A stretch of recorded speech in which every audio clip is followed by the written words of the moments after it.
সাতক্ষীরায় জাতীয়তাবাদী ছাত্র দলের উদ্যোগে এসএসসি পরীক্ষার্থীদের মাঝে পানি, স্যালাইন ও কলম বিতরণ করা হয়েছে। বিস্তারিত দেখুন আব্দুল ওহাবের পাঠানো তথ্য ভিডিও চিত্রে।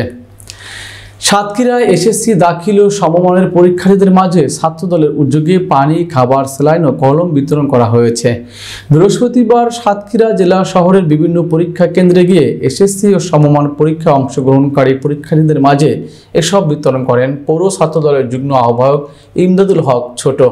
এসব উপস্থিত ছিলেন পৌর ছাত্র দলের সকল নেতৃবৃন্দ সহ আরও অন্যান্য নেতৃবৃন্দ। পরীক্ষা কেন্দ্র হিসেবে সাতক্ষীরা আলিয়া কামিল মাদ্রাসা প্রাঙ্গণে এই মানবিক কার্যক্রম পরিচালিত হয়। এসএসসি পরীক্ষার্থী সুমন হোসেন বলেন, খাবার, পানি, স্যালাইন ও কলম পেয়ে খুবই ভালো লাগছে। টানা 3 ঘন্টা পরীক্ষা হলে থাকতে হয়েছে। অতিরিক্ত গরমের কারণে গলা শুকিয়ে গেছে। ছাত্রদলের এমন উদ্যোগকে সাধুবাদ জানাই।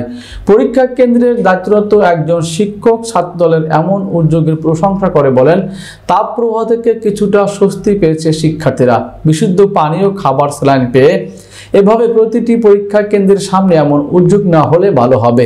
এই বিষয়ে সাতক্ষীরা পৌর ছাত্র দলের যুগ্ম আহ্বায়ক ইমদাদুল হক ছোট বলেন, বিএনপির ভারপ্রাপ্ত চেয়ারম্যান ও বাংলাদেশ জাতীয়তাবাদী ছাত্র দলের সাংগঠনিক অভিভাবক জনাব তারেক রহমানের নির্দেশনায় এই কর্মসূচি বাস্তবায়িত হয়েছে।